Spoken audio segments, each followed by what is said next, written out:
Okay, so now we got the cover completely loose and there's just a little remnant left in there.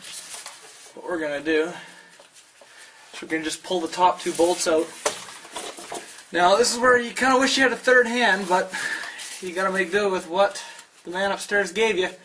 Is you hold the cover in place with one hand and you undo the two bolts with the other. Now it's going to be a bit of a contortion act here, but alright, now that I got this last bolt out, what we'll do is we'll ever so carefully pull the front of the cover back. Oh, there we go. She just comes right out like that. Slide her out the bottom. Just make sure you get her around the gear there. And there you go. There's the differential. Get a closer look at that. Oops. Let's see here. Put the exhaust out. Now this stuff is really going to stink if you got synthetic inside there. Just a word of caution. Now this guy here, that's called the ring gear. Now inside in the front there is the pinion gear, what the drive shaft spins. So this here you get about a 3.5 to 1 reduction with the ring gear versus the pinion. I'll explain that in a different one. Oh. So now this guy here, that's called the carrier. And inside there, as you can probably see, there's a couple of spider gears. Now, this system here has the posi on either side, but the spider gears like this are mainly are for open differentials. But because I got the clutches on either side, that actually locks those spider gears in place so that it actually is able to turn both sides of the tire. So now we got that off, what we'll do is we're going to take our cover here, we're going to take it over to the bench and clean it up. Okay, so with a bunch of paper towel and a wire brush or a gasket scraper, you got to scrape all that old silicone off. These things don't usually use gaskets, so basically it's just a matter of going in there and wiping out all the old oil. You can see there's a bunch of dark stuff in there. That's the oil been contaminated with metal shavings and stuff like that. So just make sure you wipe it fairly clean. If you got brake cleaner, it's good to use that just to get it all off, but that's about it. That's all you need to clean the cover off. Now some will have a magnet either sitting right here, or they'll have a magnetic plug. Make sure you clean that off. Now if you have real thick chunks or shards of oil sitting on there, then that could very possibly be that you might have a bad bearing or a bad pinion gear or something like that that's grinding up inside there. But yeah, use a good quality gasket sealant, and it'll just basically peel right off like these. So yeah, I'm gonna get to work scraping this off. You guys stay tuned. I'll be back in a second. All right, here's another way of saving yourself time. Take your 40-year-old Black & Decker drill, get the wire wheel, just go to work.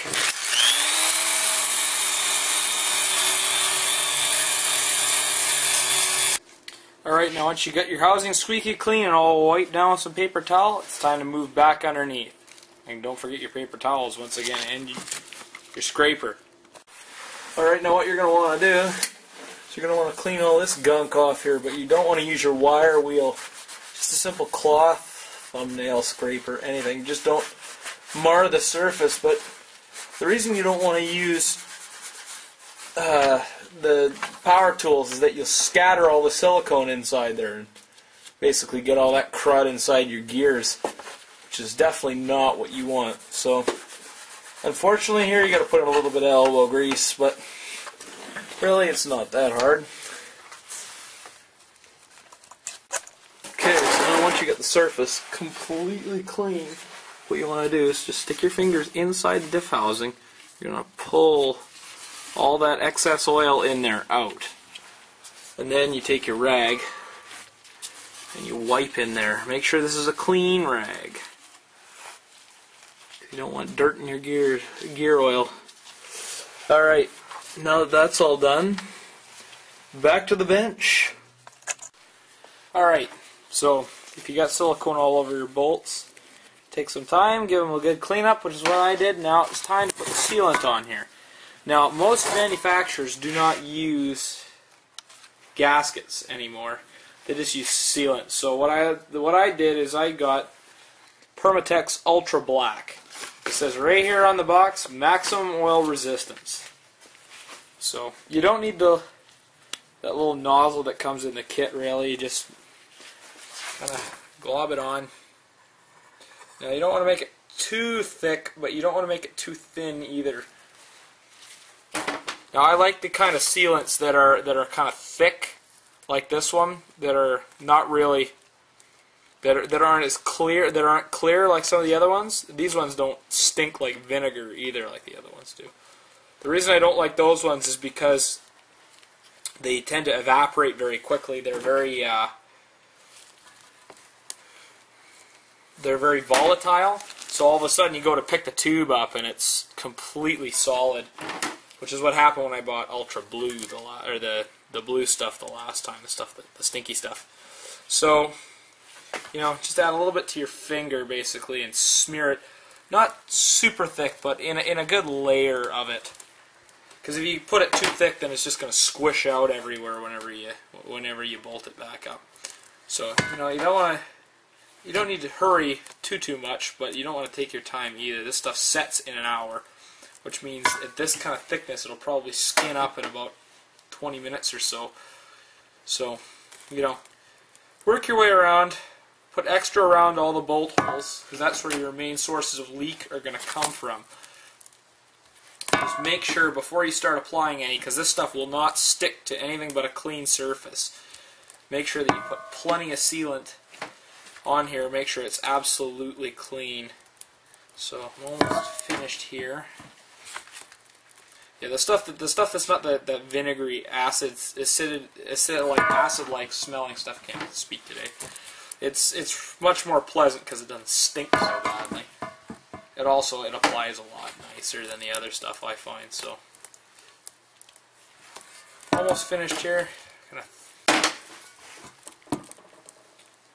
One of the rookie mistakes is either too little or too much silicone. So you kind of want to put a liberal amount, but don't go too overboard here.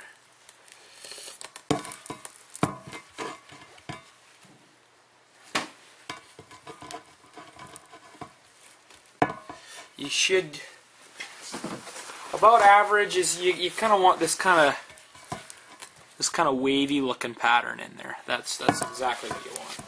So wipe off any that you might have gotten inside there, and we'll go back underneath and go put it back on. Okay, so now what we're gonna do, just gonna fix the silicone here quickly. Now what we're gonna do is we're gonna put the cover on. If you got a big work light like me, just be careful to keep it away from there so that you don't dry your silicone out. And then you're going to give this bottom part here just a little wipe. Make sure that there's no residue of any oil whatsoever. And now, ever so carefully, without nicking the silicone, this is probably the trickiest part here. We're going to just sneak it around the exhaust. Whoops. What do is we're just going to, oh so carefully, just put it in place and hold it there. Try not to move it around too much. Shit. Okay, now what we're going to do is we're going to get our two bottom bolts in.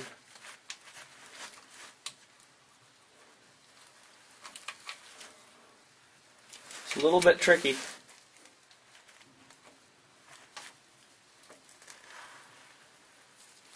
Okay, there's one.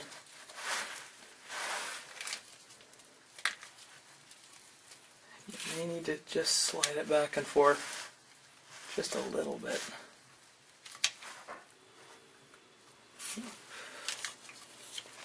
Get that other bolt in. We'll try from up top instead. Then once you got these two in there, just snug them down with the ratchet. Not too tight, but we're just going to snug them down. And then we'll put the rest of the bolts in.